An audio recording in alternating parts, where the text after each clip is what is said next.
That was the 90s, right? You don't have YouTube. You can't tune into the world in that way. So I remember the TV set is like, oh, let me try to get into the Malaysian RTM, kind of, the Malaysian way. Right?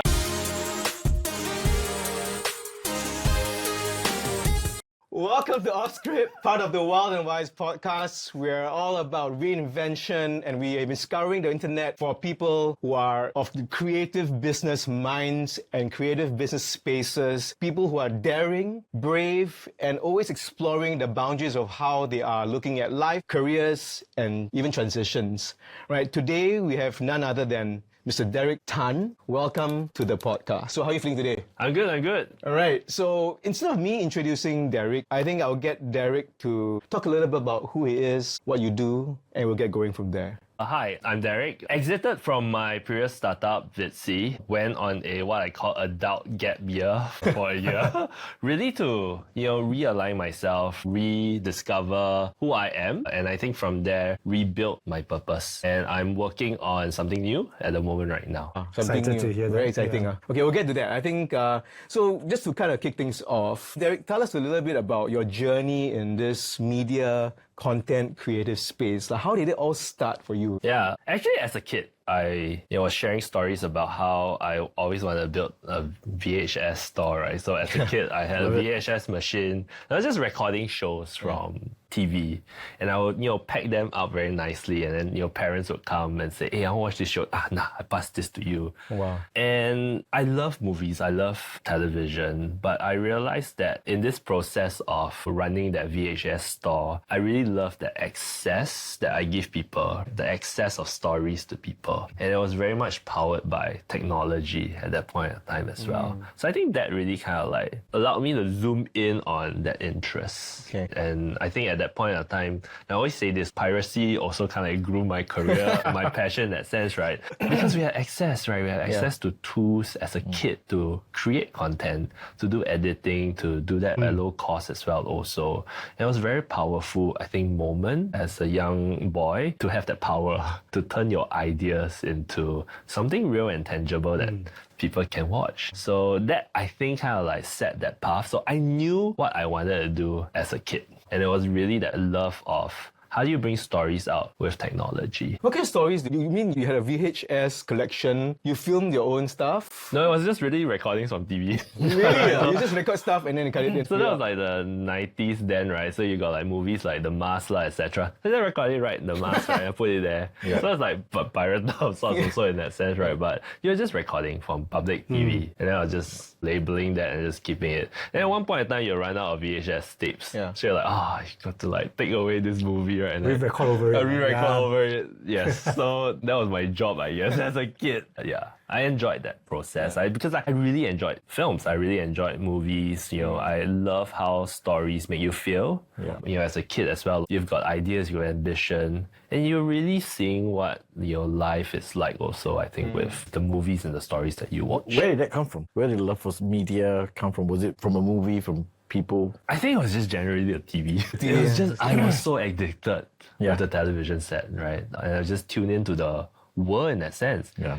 That was the 90s, right? You don't have YouTube. You can't tune into the world in that way. So I remember the TV set is like, let me try to get into the Malaysian RTM, the Malaysian way, right? And TV set, And then we have like some Japanese like great shows there. like Ultraman or some of those. Exactly. Yeah. Yeah. So I love that process of like, I think, discovering stories, I think, with a machine like that. So it's interesting to think about it, where content being delivered by technology in that way kind of started, I think, my love for stories. So it wasn't from books, it was really from the TV set. And from there, what happened after that? After the VHS phase, what's your progression like, or your journey like? I guess what happened again was digital video. So digital video, piracy of, softwares allowed me to go into the act of creation. So I think that was where I came in and started making short films and just grew the love of producing content in that sense. And I also remember as students as well, I was curating film programs for my fellow peers. The process of learning about content creation, I was actually teaching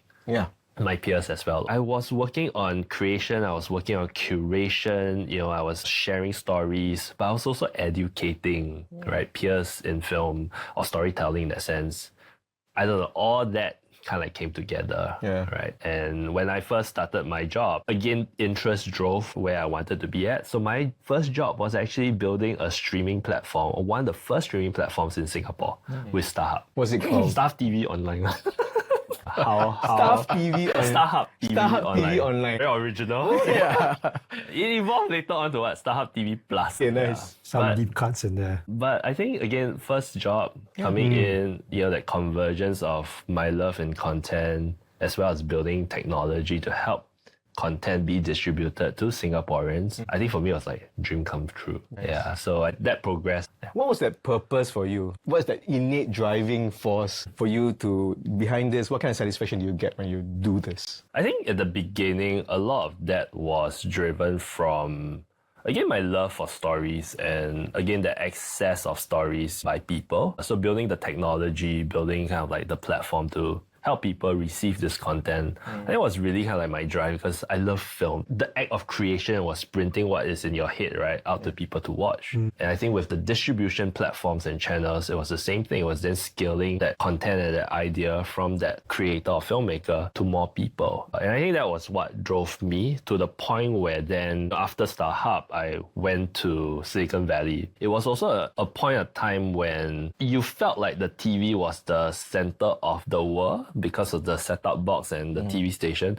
But the world was changing. The iPad was coming out at that point of time. Mobile was increasing with what Steve Jobs at Apple has introduced, the iPhone. And I saw that the world is going to move into this mobile ecosystem where entertainment, consumption of content will be driven very much by those devices rather than the set-top box or the TV screen in that sense. So I actually went out. I moved to Silicon Valley. So I actually worked for a startup there. They were already very popular with a more desktop browser plugin, but they were manipulating and just presenting photos and videos in a very beautiful way. So I went in there also at a point of time where they were also converging, transitioning into the mobile space. So I got to be there, I think, with the team to build up new technology, new user experiences to deliver photos and videos. So we actually eventually built a community platform, a community app where people can come in and actually engage with photos and videos together. It was beautiful. It was later acquired by Yahoo. Okay. But I think that experience got me to experience, what was it like, I think, to work on mobile platforms, to be with people who have certain ideas that they want to kind of like chat out to the world, and you bring the best minds together. And this is Silicon Valley. You've got kids from Stanford all coming together. One of the co-founders used to work at Apple with Steve Jobs. So it'd be like sharing stories about all that. And you're like, I want to do this. I want to bring this state of mind, right, back to Singapore, back to where I come from as well also. And there's just so much that was happening in our region also, in Singapore, in Southeast Asia. If I head back home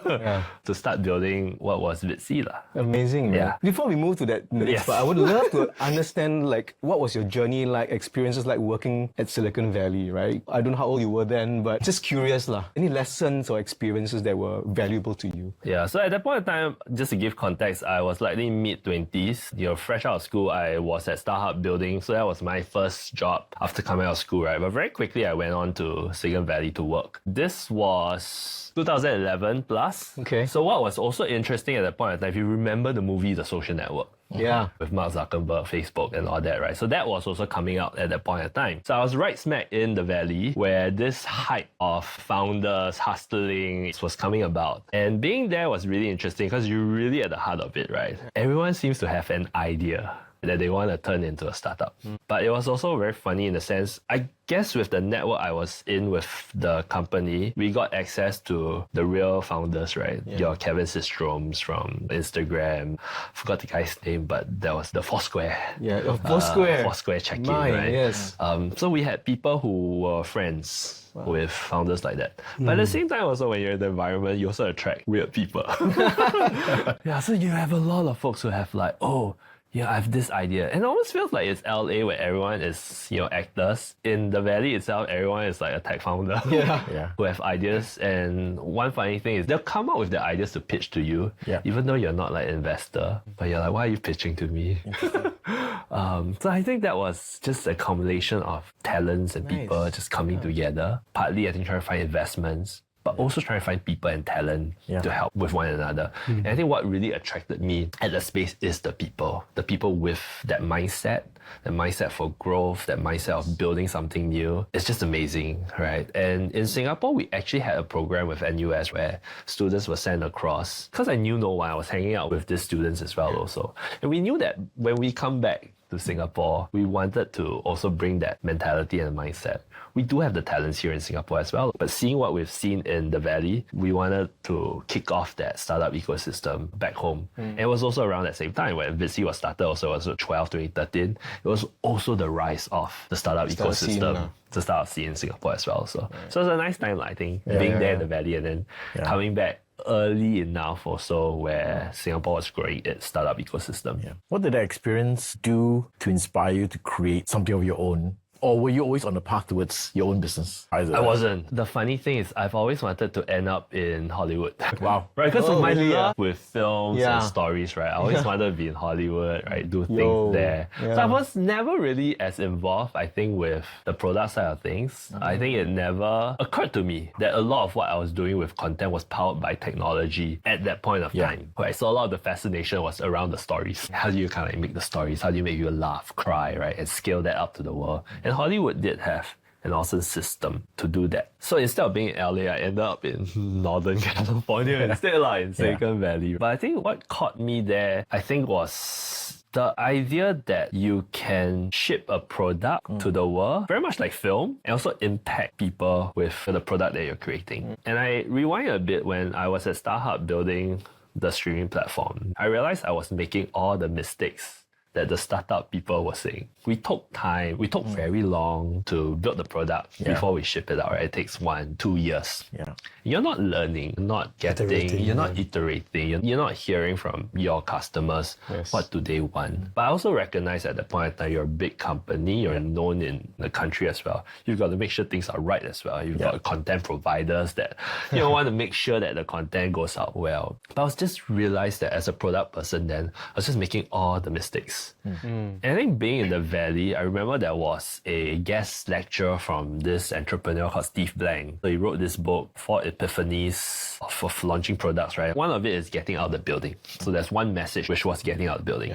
So I reflected a lot that as a product person at StarHub, I was constantly in my room, right? Working with the engineers, working with content people to get things out, thinking what we know of the audience, right? Reflecting our own ideas of what audiences want. But I think when I went to the Valley and then just really being involved with what Steve Blank was doing, Eric Rice with the lean startup movement. And ultimately when I came back and I built Viddsee, it was really, hey, let's launch, man. Let's turn on a Facebook page and just launch. Zero cost. Day one, just go out.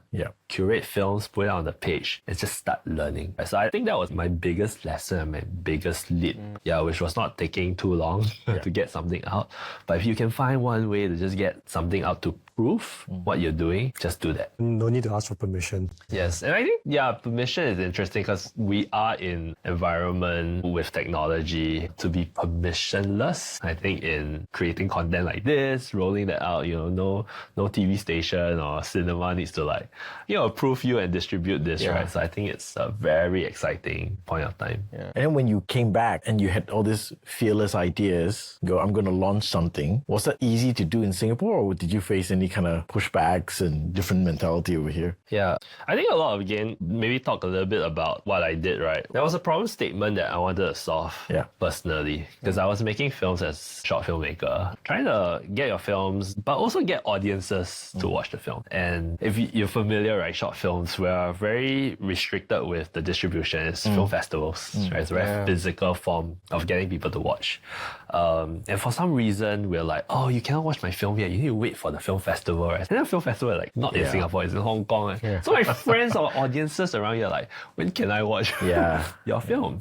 And at that point in time, there's also YouTube increasing and growing. So we thought, hey, we can kind of put that up as well also. As filmmakers, we're not YouTubers, so consistency is a challenge, I think, for about us. I think ultimately what we were doing was we were solving like, our problem, our own little challenge, I think, as a filmmaker trying to get our stories out. I think Viddsee was a platform that we felt like we could create to solve our problems, but also the network of friends, filmmakers that we kind of knew as well also. Going back to the question, I think it was like that challenge. That again, we were in a permissionless state, right? So with social media platforms, YouTube, we could kind of like pull that together and get that out. I think a lot of the challenge for us was more around, because in the light of the startup ecosystem, how do we kind of get funding, right? And our business was not the regular growth kind of like, sector with e-commerce etc. right? The rocket internets were in town at that point in time. So, there was just certain vertical of startup companies, I think,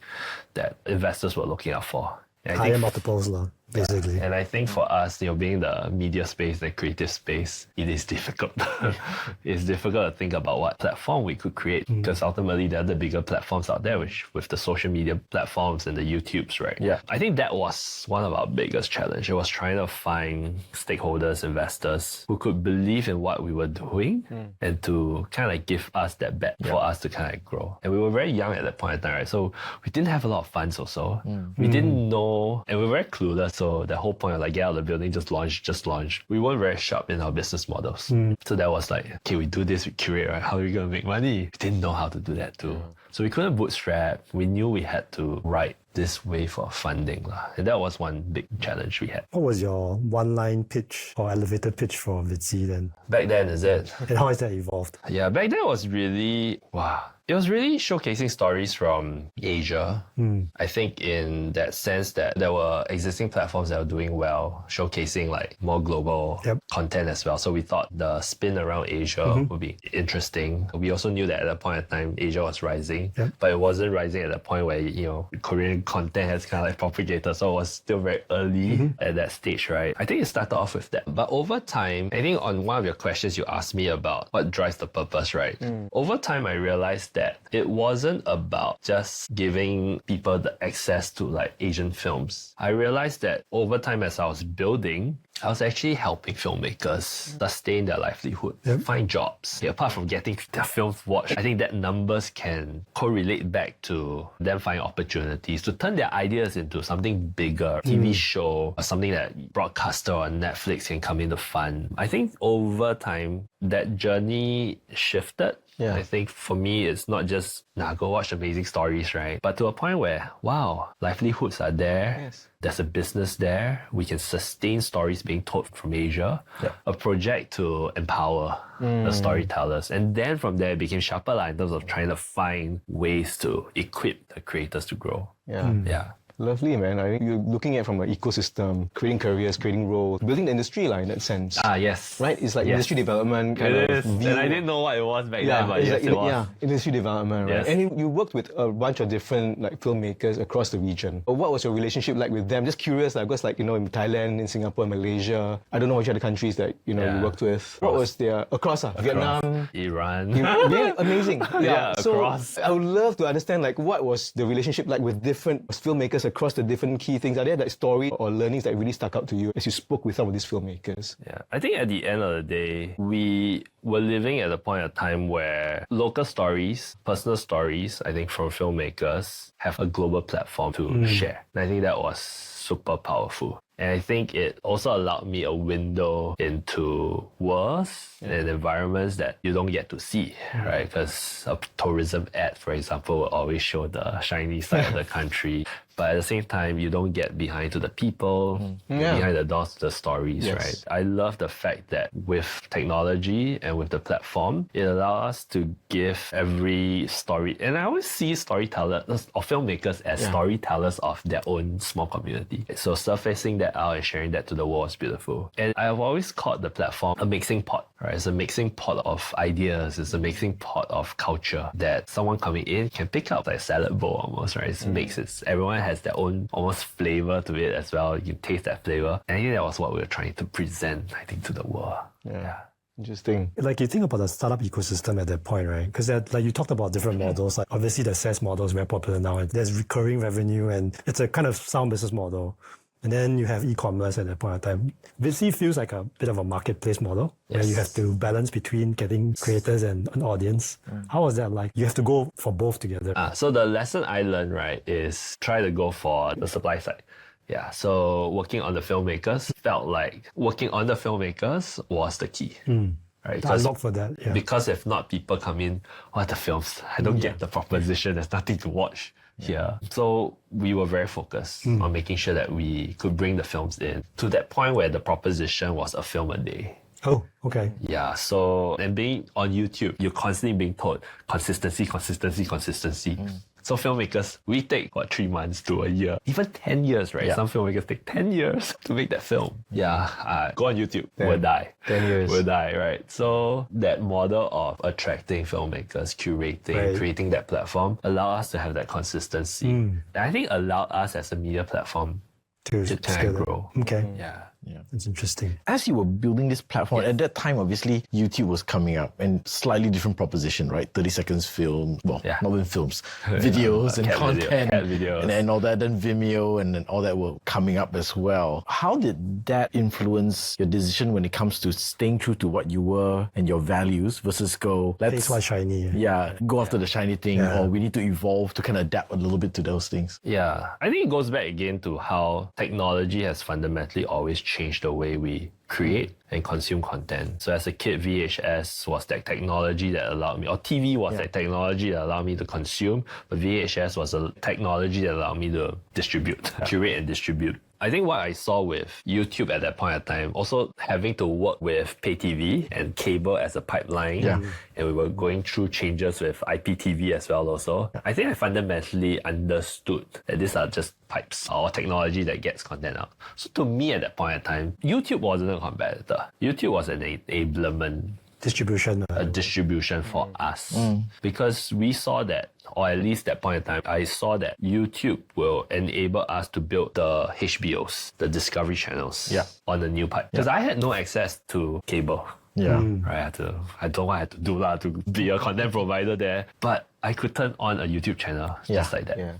Right, so the vision with Viddsee at that point in time was I wanted to build the HBO, and then I'll just stay focused on just building an HBO, because I knew from the experience I had with cable was, different channels have different verticals as well. And I think as a startup, you also need to focus down. And we had access to content from filmmakers, which was already in that amazing films. Yeah, it just felt like a HBO where I was curating movies for the internet. I think at that point in time, YouTube wasn't a competitor. It was really a platform that could help us even accelerate what we were doing. So now, if you kind of cast a light forward, let's talk about the media space now, the content space. From the time you were building the StarHub, what's it called? TV Online to Viddsee, and then hey, let's look forward. Like, what do you think the view of content media space looks like? Just very curious. Big question. Yeah. It's interesting because it's also an evolution over the years for me. Being immersed in a traditional system like Hollywood or TV, the way it works, the way content is being distributed, I understand that. But at the same time, me building Viddsee was rebelling against that in a way also, because we didn't want to be guarded by gatekeepers, right, of traditional media in a way. And we talk about permission, right? So platforms really gave us a permissionless ecosystem to kind of get our content out. And fundamentally, that is also powered by creators. And I guess with Viddsee, where I'm charting forward a lot, it's just really interesting in the creator media space. Creators being the storytellers, right? We bring our stories to life. We're the independent studios right now that create content that people consume. And over time, again, consumption is a lot on digital. It's a lot on platforms like YouTube, the TikToks. I'll throw stats out, but YouTube in the US takes out 12.8 or 13% of viewership versus Netflix, which is 8-9%. So what you think of traditionally TV with Netflix or previously with cable, it's being taken over very much by platforms like YouTube. So I think that's that evolution, that's change. Again, technology fueling how we're consuming content or how we're distributing content. I think it has reached that point where creators are powering what people are watching, what our kids are watching today. So I think a lot of what I'm thinking of has to move in that direction. It has to move into what is creator media. How does that bring back into what traditional media is? And we talked about Beast Games, right? Jimmy Donaldson, Mr. Beast coming in and amplifying his Mr. Beast YouTube shows. Yeah. He's already spent a lot on his episode, but spending a lot more. But amplifying, I think, what he's done on YouTube, on Prime Video. It's an interesting trajectory to kind of see, okay, how are creators who are creating shows that's relevant to a new generation reshaping what media is? I don't have the answer, but I think that's that direction. Direction. Way is kind of, you're seeing Correct. it way move forward. I think that's how I see it. I had this conversation with someone earlier. Everybody's worldview is kind of shaped by dopamine right now, right? Oh, yeah. Where all the platforms are optimizing for views, and there's an algorithm that you have to try and game to get views. You feel like that's compromising the integrity of the content creation, the process, telling the stories, like quality versus quantity. Do you have any thoughts around that? That's a huge topic. I am someone who believes in people don't have short attention span. Don't have. Okay. We don't have. I think the problem we have is we've got platforms that, yes, uses dopamine hits, right, to get people to come in, but also where the permissionless state has meant that we have infinitely more content. So people still do go in and watch, long form content, right? It's harder to separate the signal from the noise now, though. Yes. Yeah. I think, yes, the platforms with short form videos or the way it's trying to drive discovery, it is a way to, I think, get people to find the content that they want. It is what it is with channel surfing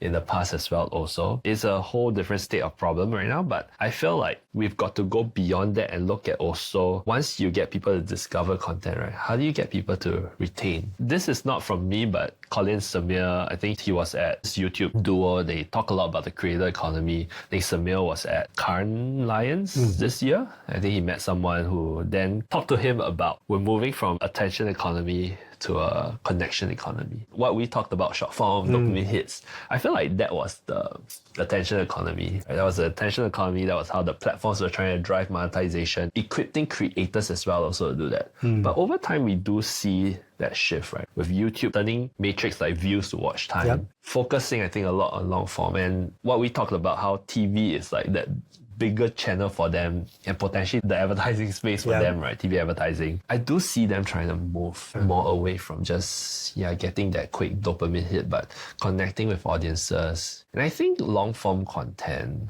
would play a role, and good long form content consistently done over time would then create retention of audiences as well also. So I personally believe a lot in that. I think I personally believe a lot in creators who are able to do that well. I think it fundamentally goes back to a core skill, which is storytelling. And it goes back to why I love movies, TVs, right? It's just being drawn into this world that I think the creator has created. And the creator can create. Well, with Mr. Beast, right? He's created this world, it's reality format. But he's created this world and he consistently has done that.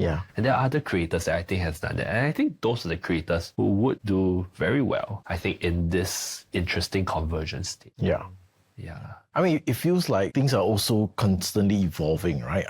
I draw two parallels between Christopher Nolan's Odyssey and how it's sold out at some cinemas even for next year before it's even finished. And then my son, who goes on YouTube and would watch 20, 30 minutes of a video of just people playing a game. It's not even scripted content, for example. So to your point about length of video and all that, I do feel there's also changing behaviors in how and what people are consuming as well. And he's watching 20, 30 minutes as well. It's not just stuck on, right? It's not 30-second videos. Exactly. Yes. And I think it comes back to this craving for connection, right? So I talked about attention to connection, right? So we might have created platforms that have, served dopamine hits and this need to just constantly get the views, right? But I think there's also movements against it as well, with your kids as well, right? With my kids as well. There'll be a need for connecting. I think we coming out from the pandemic, we being in a state where social media it is today, where it's creating this loneliness pandemic, right? People are craving for that connection. And I think if creators creators are able to not think about what it is as an attention just to get that click and that eyeball, but to move towards how could I ultimately impact someone? How could I ultimately have that connection? Or how could I build a community out of it? I think that's powerful. And I think that is what I kind of envision creator media to be like as well also. Creator media. I don't know. Have you guys heard that term before? I've never heard. What does it mean?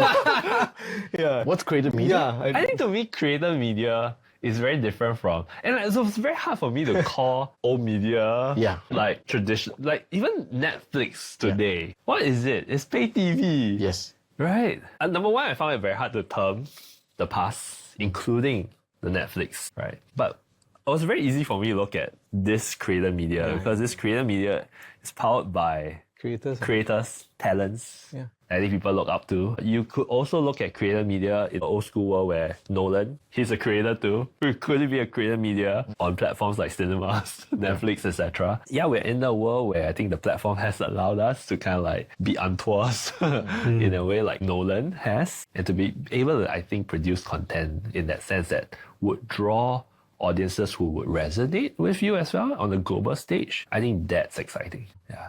I mean, everyone with a camera or a phone can just create content today. Yeah, right. And you can push a button, you can distribute to the world, right? But if you just think about that, we'll touch on that later. But AI, Yes. touch button, create, touch button, distribute. But fundamentally, I think as human creators, right? Why are we doing what we're doing? Are we creating content for that? What's that intention? Are we just doing it for the clicks, right? So that the ads can come in. What are we doing that for? Are we looking at the impact? Are we looking at drawing that connection? Are we trying to pull that community together? I think that's also, coming from a new way, I think, of thinking about what media can do in this very, very crowded Super ecosystem. Yeah. And again, with AI coming in, Yeah, man. it's just going to be infinite times 2 lah. Or more. We just talked about it, like the tools are accessible, but taste might not be as accessible, right? Or taste becomes the new differentiation. Correct. Taste, voice. Yeah. What is it fundamentally to be human? Yeah. But I think for me, it's also about intent. Yes. I think that's one of my biggest lessons learned, and we'll get into that. I can be a robot doing work all the time or creating content all the time. Do you stop and think about why am I doing this? And I think then that's the very big shift, because people then get drawn into your whys. They get drawn into your intent. They don't just see you as, you're just constantly creating content so that you just want my attention. But for what? But then I think fundamentally, the act of creating is about putting a part of yourself out into the world, right? So to your point, Yes. AI can do, I know we use the word content velocity at the scale, right? But like the stories or the personal story or the part of yourself that you want to put out in the world is kind of missing in that. Yeah. It does feel like authenticity sells, right? I mean, you look at someone like Stephen Bartlett, Diary of CEO, for example, and what he's built with one channel. Yes. Now he's expanding, and then he's going, I've got a platform now to do multiple other things, including physical events and all that kind of stuff as well, right? But ultimately, what he's trying to sell is that authenticity model, which is what you're going. Yeah, his voice, his values, the life experience. His networks, His networks. One journey that I'm going through right now is really this transition, right? But at the same time, I realized that it's only one small life experience I have. But by talking to many people, I realized that transitions can come in many different forms also. And to your point on, Diary of a CEO, with that format and that platform, you can have multiple life experiences. Now you've got Jimmy Fallon, you've got Kevin or Larry, like you've just got like this really interesting way of sharing real human experiences at scale. And I think that's beautiful. No, I was surprised by that Kevin O'Leary interview of how authentic and open he was. Contrast to his character on Shark Tank. Correct.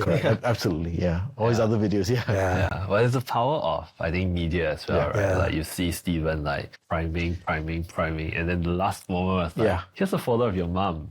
So good. It's just so good, right? But you wouldn't expect... That's an algorithm thing. It is, but then you wonder... You wouldn't expect that I know, but it... You would expect it from the CNNs and the CNBCs of the world. Like, when he would go on those platforms and do an interview, you don't expect that kind of reaction or that kind of authenticity, right? Yeah, but I think also going into that, one is news, the other is, it's just a way to pull raw emotional stories human, out. the human. Whereas, yes, the CNN, the CNBCs, I think, they're going in very objective. You're not allowed to like pull the emotions out. It's factual. Factual. You want to get like factual. something controversial out and then build a story around that. Do you think it's still because of that? Because it's not allowed on those platforms? I think when it comes to consuming the news, you want some sense of factuality. It's almost like saying... I mean, they still do opinion They interviews and all that, right? They do. Like the creativity of telling the story, that's like in certain domains is probably more relevant. Like you wouldn't want a creative accountant. Yeah. Interesting. Or you might.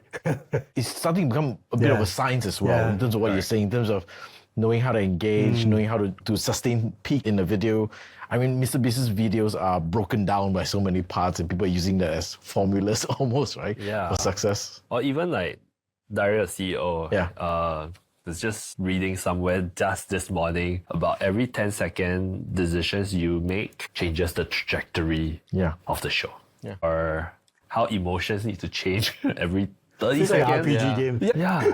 But on games also, right? Like that's also, I love RPG, I love long form games. Then when mobile gaming came with casual Were you a games. D&D fan? Yeah, so like when casual games came, right, I was like, oh my gosh, the death of storytelling in games. So I'm a big long form fan. Final Fantasy kind of. Yeah, long form. But I think story has that journey, something that allows you to put yourself into, I think, that character, to feel, to learn, I think, from that. And again, the podcast format allows you to kind of like journey that with a lived experience of another human being. But films do it differently. Like, we make believe. Yeah. But that could be coming from, the writer's own lived experience as well also. So I think that's beautiful there. Yeah, it goes back to the intent lah. Yes. Yeah. You kind of look at the intent. If you kind of tier all the different creators, I think there are different levels, right? Going for clicks versus really the art of storytelling. Yeah. How are we going to build that up? Which space do you play in? What your goal, your intent is now. Yes. Yeah. Let's talk a little bit about, very interesting, right? But you spoke a little bit about the transition part now. I thought it was a nice segue to talk a little bit about what's next, where are you at now? What's your next chapter looking at what you're building towards, Maybe I go to the point where I left. The context here again is you've seen how, as a kid, I love what I did. It all came out with Viddsee, right? It really accumulated to my just blend of like tech and content, being able to share stories to the world, Asian stories to the world, but also learning that there was a purpose in empowering storytellers by impacting lives. So when I was asked to leave, right, and made that decision to step down from Viddsee, it was so difficult because that entire identity that I've created up to Viddsee, the next day, no more. So I'll go out to, I was still hanging on to certain things, there were still events, right? So I'll go to events, what do you do? I don't know how to answer that. I didn't know how to explain who am I without this. And it didn't even feel like just a work identity, right? It was like a very personal identity that became work. And to be stripped away from that, I was like, wow, who am I really? And I had advice at that point in time. I was like, your work is not your identity. I couldn't get it. I just couldn't get it because it wasn't work. It was like my existence there. It was what you built. What I built. Plus, I think very lost. I was very lost. I didn't know what to do. And meeting people who was like, who you are, what's next, what exciting, made it even harder and harder. It made me want to hold on. But it was also meeting people who came up to me and say, stop, acknowledge. Just give me the space to just acknowledge what I've done, right? Allowed me to revisit the story of what I've done. Because as you're building and building and building, you also don't take stock of what has happened as well. So it was a period of time, I think, for me, that I knew I needed to do that work, but I didn't know what to do.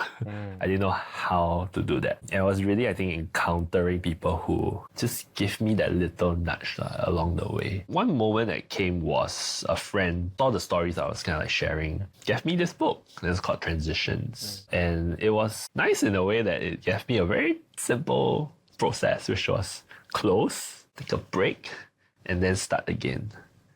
And I guess what I was trying to do was, I was trying to do everything all at once. I was trying to close the chapter. I was trying to make sense of things also because I had to leave this whole identity tied to that. But at the same time also, it's time away from work for the first time after many, many years. So like, okay, I'll take a pause, I'll take a break. But then you're also, I need to carry on, I need to move on because people are asking what's next. I don't have what's next yet. So I was trying to do so much. It was funny because I was also trying to give myself a deadline. I was like, okay, by end of the year, I'll be able to get all this sorted out. And I realized it isn't the case. I very quickly realized, yes, the body was object in motion, will remain in motion, right, until like opposing force comes in. I knew I was kind of like going through that, right? And it was just the people who were the opposing force that I think helped me to just slow down. The deadline came, end of the year, I was like, okay, I'm going to get my answers, right? I didn't get my answers. It was frustrating, it was scary. But at that moment itself, you then realize I had to start to learn to let go because I think I wasn't. And then at the same time, I was also not trying to be always thinking ahead. Right, always like, there's a deadline, there's something will come. And just being in that precise moment. And when that happened, I realized it was a weird process of just slowing down, which I wasn't used to because I've constantly been running. Even when you're on a break, you realize it's just still moving, but you weren't intentionally slowing down. So it took a while, I think, for me to finally kind of like reach that slow down. And then that was only then gap year starts. That journey was messy, and the journey after is still messy, or it's still messy now. What were your key takeaways if for someone going through this transition? I mean, many people are going through this window of time. What are one or two things that you feel that they might benefit from your journey? One thing I came to learn about is grief, and that because you're going through a transition, there's actually a grieving process because you're grieving over what was lost. And I don't think it's something we talk about a lot also. We talk a lot about just get over, let go, and then move on. And then move on. There's a masculinity in there as well. Right? Yes. But it is lost, right? It's only human to feel that. I think maybe for me it's just compounded a lot, right? So it wasn't just a job. So it was who I am. So I needed time to just grieve at that moment that what I used to do, what I've always loved as a kid with films, that I don't know if I could continue doing that, and I don't have to force myself on that, right? So just be in that moment to just grieve, right? To grieve, to have that space, right? To have people around you who could give you that space to just feel, people who say take the time and not just rush into that. I think that's super important. Yeah, and I think it's super important to be surrounded by people who could give you that support as well. So I would say it's a luxury to do that too, right? In that sense, right? But if you could find that space for yourself to kind of just go through that, or if you can't, then devote small time every day to maybe just go into that space for yourself. I think to just work through that. There was a quote that says grief. I mean, people look at grief as like managing loss. I find a helpful quote about grief is simply love that has nowhere left to go. Yeah. Because you have this passion about something and then you're kind of like, I can't get there anymore. So where do I redirect this love? Yes. And on that point, to be honest, how I felt was, because I've attached identity so much to that, right? And being cut off, right? I felt like I couldn't do it anymore, and therefore I had to throw it away because it's no longer mine. But then you realize that's me. Yeah, so the word that, because I was telling stories and I was using the words of like completely redoing, but there were people around me that's like, no, you don't throw away, you rebuild, you stack on that. And that was when I realized, what I've built is just a vehicle for that vision and that love I had. It's just one vehicle. And then I started realizing, this was from a YouTube video, that everything ends. It's just so simple as that, right? You're so much as the founder, building and building and building. You cannot have things end also, right? You got stakeholders, you got investors, like you can't have things end. So there's never in that psyche or that language. But it was just as simple as watching that video. It's like everything ends lah.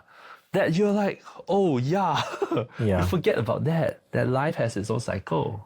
Seasons has its own cycle, things end.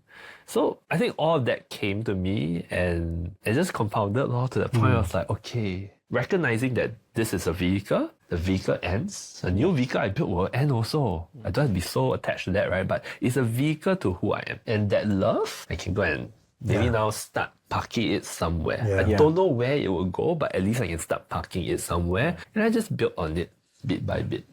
Yeah. That's really nice. What advice would you give people going through that kind of change, right? Obviously, you're at a point where now you're looking forward, and hopefully we'll get to that and hear your news. But in the beginning period, I guess it's hard, it's dark. When things end like that, you're naturally looking for fault, either yourself or circumstance or other people. And a lot of times those thoughts come at 2, 3 a.m. They do. How do you deal with those things? So, and what advice would you give people going through that? So the moment that happened, right, it just felt very numb. But I think it was just the body managing all the different emotions that was just happening at the same time. So you got anger, sadness, 5 stages of grief. everything, disappointment, everything just all coming at once, right? So what I realized, it's normal to feel that, right? I was just telling my kids recently, it's like, growing up, sometimes people are like, you don't cry, you can't be angry. Why? Why are we suppressing what we're supposed to feel? Why are we telling our kids that, right? So if you're sad, feel sad. If you're angry, feel angry. And I think, yes, it was a period where I needed to feel. And I needed to write, privately, caps lock. Right. Shouting. Yeah. Just feel. Yeah. Just feel. It's okay. It's okay to feel. I needed that. I needed to go through that. I had support also. I had support who allowed me to just ground, right? So the 2, 3 a.m. suddenly you wake up, you feel that, right? You just have to go back to what you wrote or just a place to just ground yourself. So I needed to go back there. I needed to know that things are okay. Ground. Ground myself. Because the anxiety will come. Yeah, it's real. It's a real feeling, right? So I did a lot of work to just try and find that grounding. I was supported a lot by my wife, people around to just have that. And then when you fail, you know how to kind of just calm your nervous system back down. So I think that was one work I did. Now the whole messy journey, at the end of the day, I realized, and I'm trying to figure out, there wasn't one story, right, that suddenly come to that realization that the answers are within, that the problems are also within. So I started to realize and understand that it was very much about self. And I knew that as I was working on my startup, self was something you park aside because you just needed to work. One might say relationships you park aside also because you just needed to get the company to a certain state. I was trying to find answers also. I was trying to find answers, what happened. And you naturally would try and blame the external factors. At the end of the day, I realized it still comes down to self. Again, I don't have this moment, this story that comes. Just different, the identity part. The part where you give yourself a deadline, you realize nothing's gonna come to you anyway. All that to me just came to a point where the answer is within if you just take the time to slow down. Right? That you just stop. It will surface out. And then I start to realize that if I was to work on myself at that point in time, I could have maybe have been a better leader. Of which then I could manage my time better with the team. Maybe I could get to where I wanted to. If I work on myself better, then maybe it could affect how I showed up, relationships with co-founder, etc. as well. So there were signs, I think, that surfaced out, but you just bury it right? Because I think I wasn't a person who was that kind of also write journal, reflect. I'll just let's work no time really. We need to reach certain numbers right by the end of the quarter or year, right? Let's just keep going. And I didn't give myself that time. So advice, if possible, give yourself that time. It could be that little 1%, 5 minutes, 10 minutes a day, just to kind of be with yourself, be with your thoughts, just vomit it out, right? I think it's super helpful and it's something I knew I took for granted. And if I was to redo all that, I would say, okay, let me do it differently. But it's not easy also. It's not easy. Slow is smooth and smooth is fast. And it's muscle also, right? It's a muscle.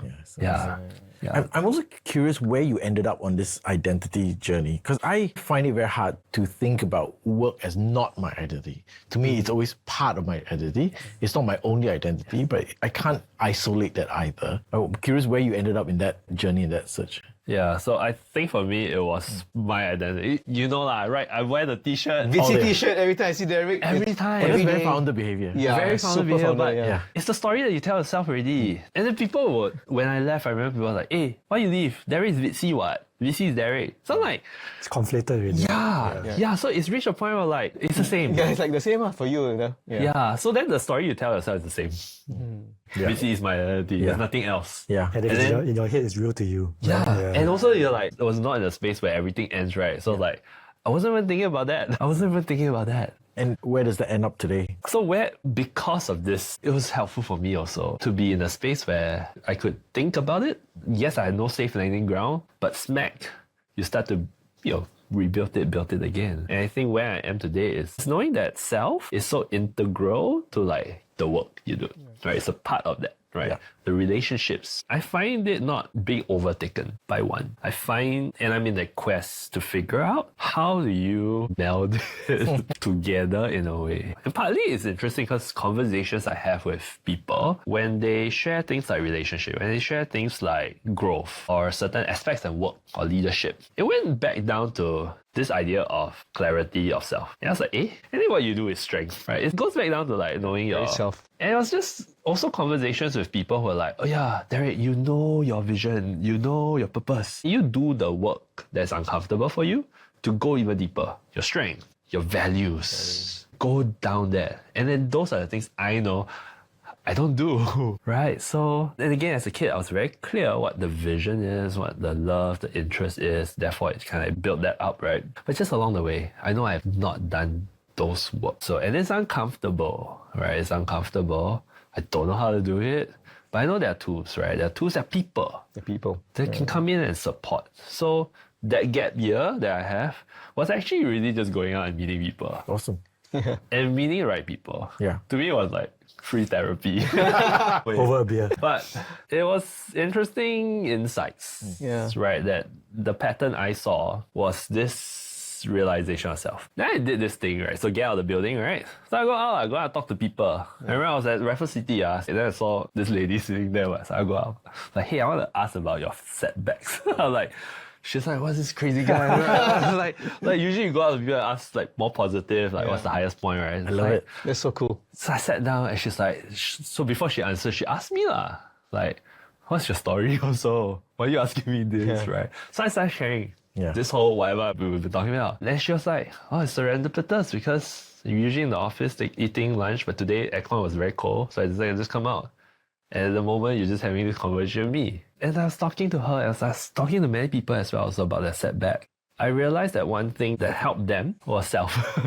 Yeah, because I asked them, hey, what's important to you? Self-work, relationships, right? And those who have gone through those setbacks, they start to gravitate back to, I think, the work within. It allowed me to just, I think, have that clarity, have that understanding. But I know I'm no means like it's a journey that I have to go through. I have to meet people, I have to find different things. So I think allow me to kind of like do that. But in that process itself, the reinvention, the transition starts to become very clear.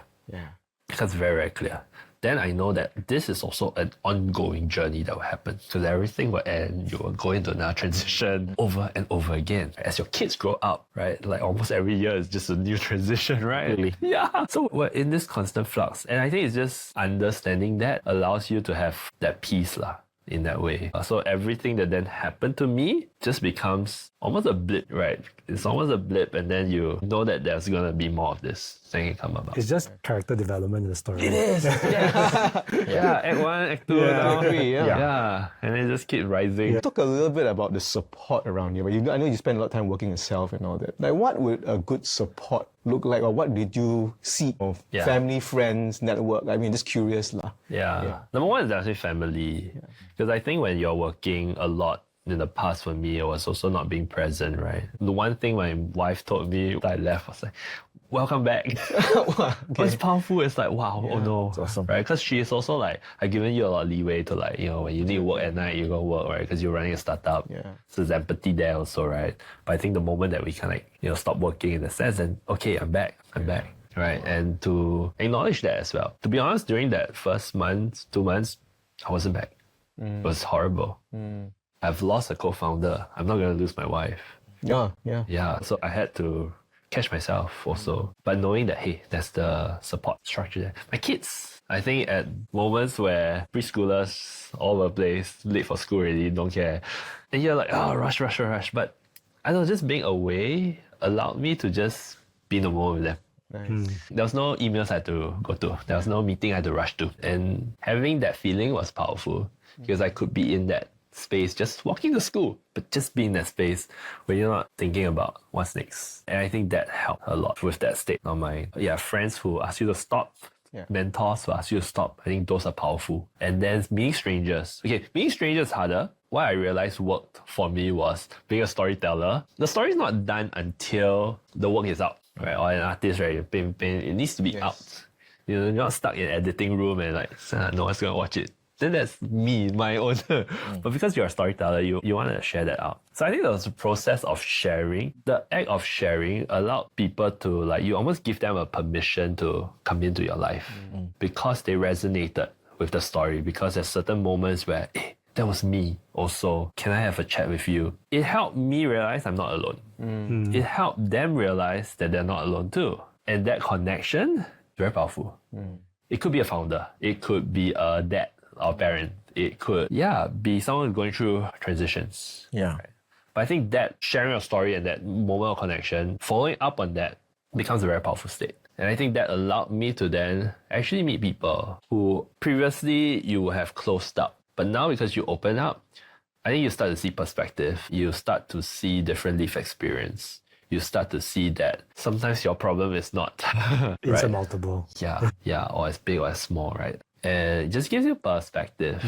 And these are also folks who have maybe wisdom. Of course, at certain point in time, I don't understand what you're saying. But I know it's a journey I have to go through to understand, because everyone has our own journey in that way. But I think that immediate circle, but allowing yourself to tell a story, to open up to even strangers, I think was quite healing, I think, for me. It's such a powerful thing, right? I mean, for a lot of people going through transition, sometimes the first instinct you do is protect your ego, protect the story that you had. But transition requires being teachable and being able to transition, and opening up to others allows that to happen, right? Your point around going out and just starting to tell that story and share that story and getting feedback and getting perspective is so necessary. Just not at scale. One-to-one. So it went back to, I think, just my love of storytelling. It's just that love of storytelling. It's the love of distributing, right? The story. But it was a way to attract more stories. I think I'm just a sucker for stories. You were pretty much curating, like Viddsee, you were curating stories, right? So now you're kind of like the main character. How does it feel? It allowed me to reorientate also the purpose I thought I had. So as a curator back then with Viddsee and getting all the stories out, right, impact to me was measured by the number of people who watch the films. It was beautiful because people do email me as like, at certain low points of their lives or high points, they say this film relates. And I equate that to an impact. And we had like billions of people watching, so I was like, billions of lives impacted. But they were just eyeballs, right? They were just an impression. I think where I am now, and I'm kind of like experiencing this, right? I realized that impact must go beyond eyeballs, right? This change that I've gone through as well. It's not just I watched a YouTube video and I've undergone it. I took action as well. Yes. So, and I think I'm at a point where I want to be able to help others, I think, come in to really undergo, I think, this transformation, this change, but by the power of stories. So stories to me is now not just to entertain, to laugh, to cry, to feel, but to ultimately also move action.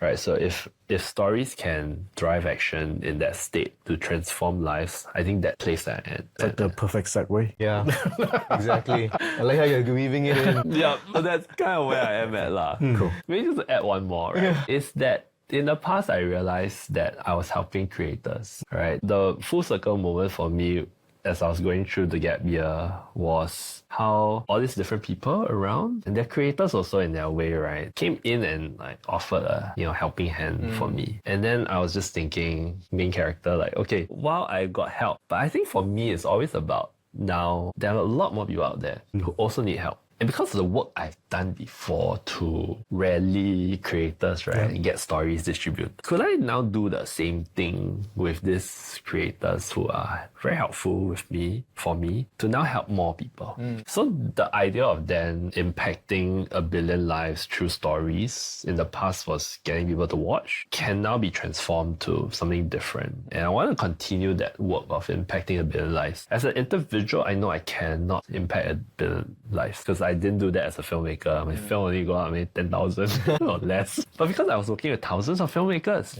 I actually reached 1 billion. I could see the power of the community impacting a larger community. And I feel like at this state, I think I can try it again differently. A different impact. One that is to transform, but not to just entertain.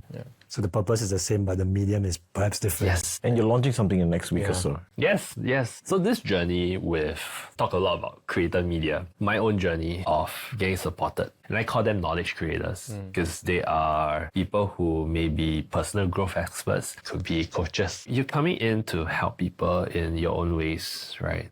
And because of how I see creator media is as well, I thought that could be a really great way, even this podcast, to go beyond that one-on-one or that, workshop that you have, to have people come in to listen. And I wanted to do that. So I wanted to figure out how to equip knowledge creators with this ability to amplify, I think, their stories out. So that as I work with more and more creators, I could really impact real people out there as well. But on top of just content, I feel like it's not just about watching. I feel like it's about taking action.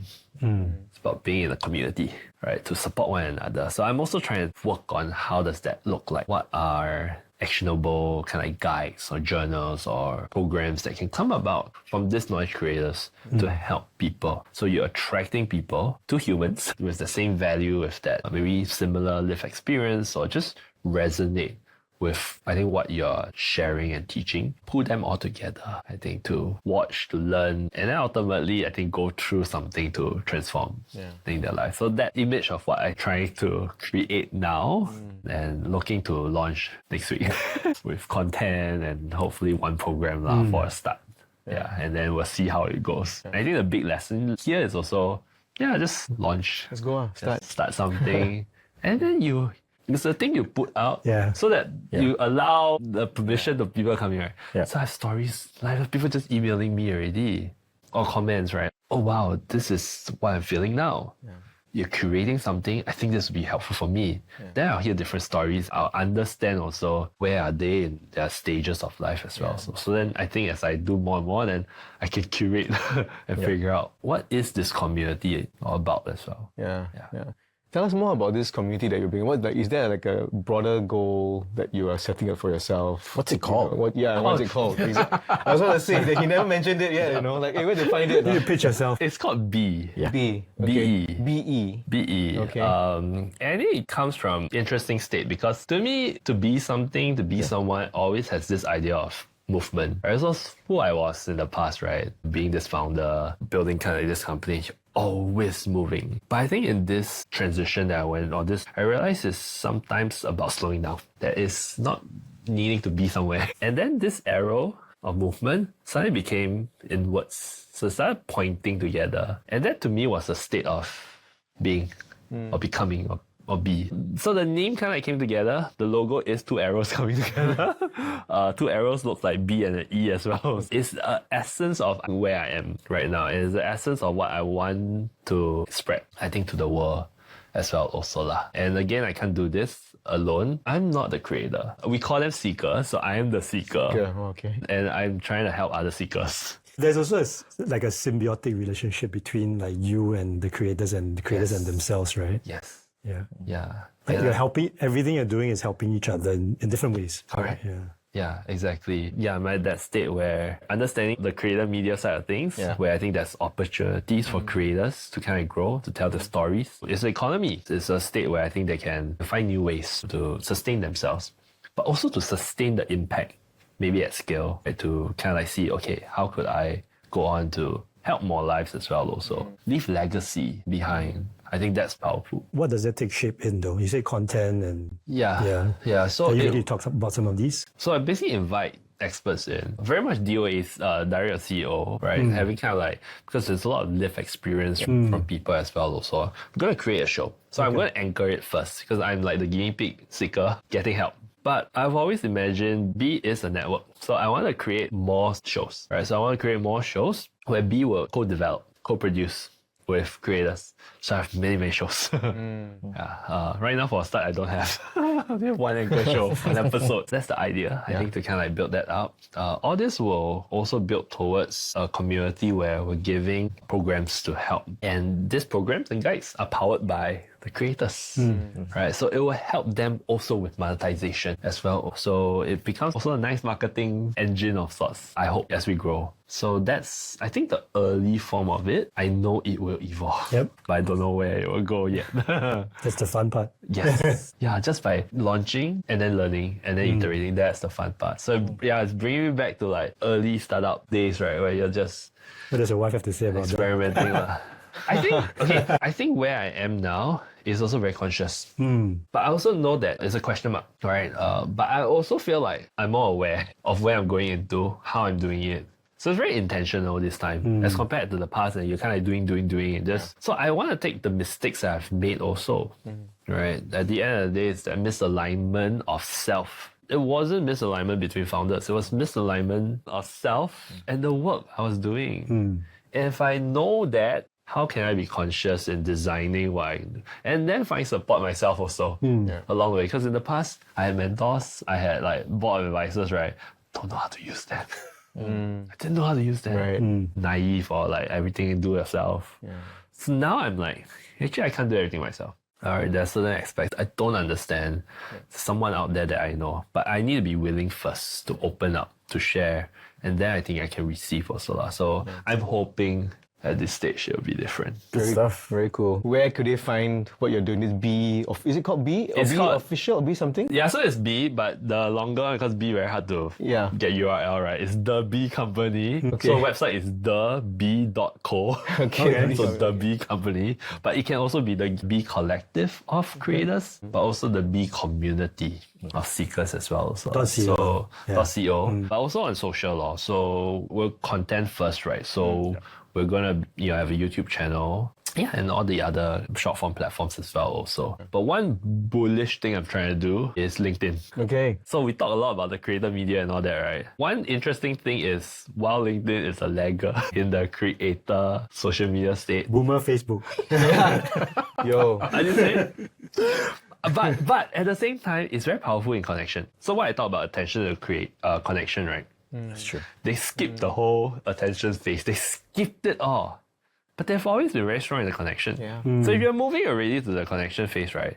Then LinkedIn, you don't go and TikTokification your own platform. You don't do that. They tried to do that last year. I told the LinkedIn person, like, good that you revert also, because the numbers you see are healthier than in the past. Because you were trying to gear for attention, which shouldn't be the case. You should be gearing for connection, which is you're very powerful in that. Yeah. I feel like the product teams at LinkedIn is thinking about this, then there's a lot we can do here if it's aligned. So that's why I'm keen to figure this out.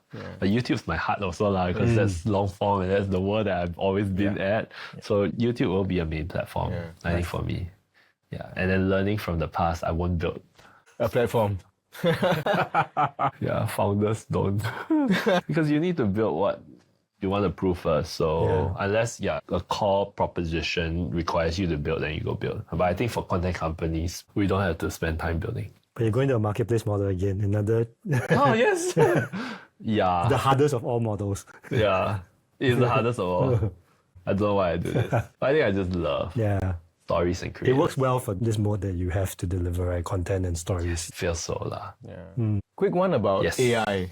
Oh, yes. Yeah, we just want to touch on that. Like, what are your thoughts around that in the space that you're exploring moving forward now? AI is just another technology that changes the way we create and access content. Yeah.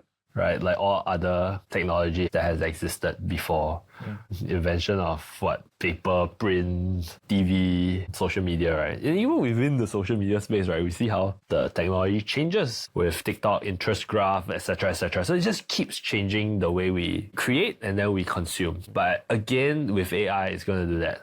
But I think, like I said, it's fundamentally goes back down to us humans, storytellers. It will change how we do things, but I don't think it changes why we create. And I think, again, going back to the creator media, I think it's super exciting because it allows ownership around why we're creating, because that allows us to create that connection with audience.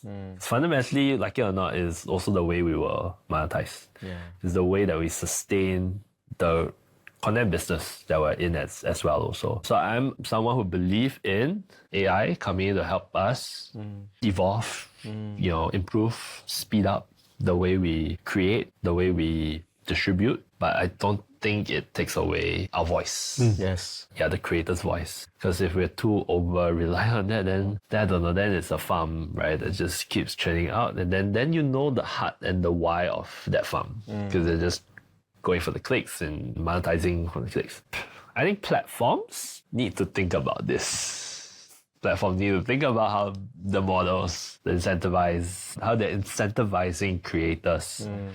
Yes, currently with the attention model, the more dopamine hits you hit, the more clicks, then your platform increase, and you can sell that to advertisers, etc., etc. But I think if we continue this route and grow and educate the industry, the system, I believe that we can build something sustainable. New platforms can come in to evolve older platforms as well. Also, but that were building platforms hard. So I don't want to solve that. Yeah, but it is a very interesting space. I think it's super interesting, space. And there are folks who are solving that. Yes. I think at the moment right now. Cool. So we're going to ask one kind of wrap-up question. Okay.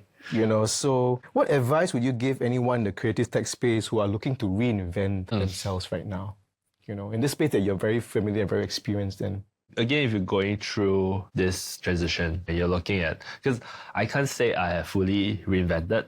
I know I am in that journey myself, but I'm very sure of what I need to do to start, right? So my big advice is if you're going through that, learn to let go, right? Learn to let in what you've done, who you are. Spend time, slow down to understand yourself. I think that allows you to kind of like chart forward what you might move forward in terms of that reinvention. So a lot of my advice would be on working on self. Nice. First. Working on self. Well, I think we're pretty much good for time. Thank you so much, Derek, for spending the time with us today. So with that, please log on to our podcast, leave comments, questions for Derek if you have any.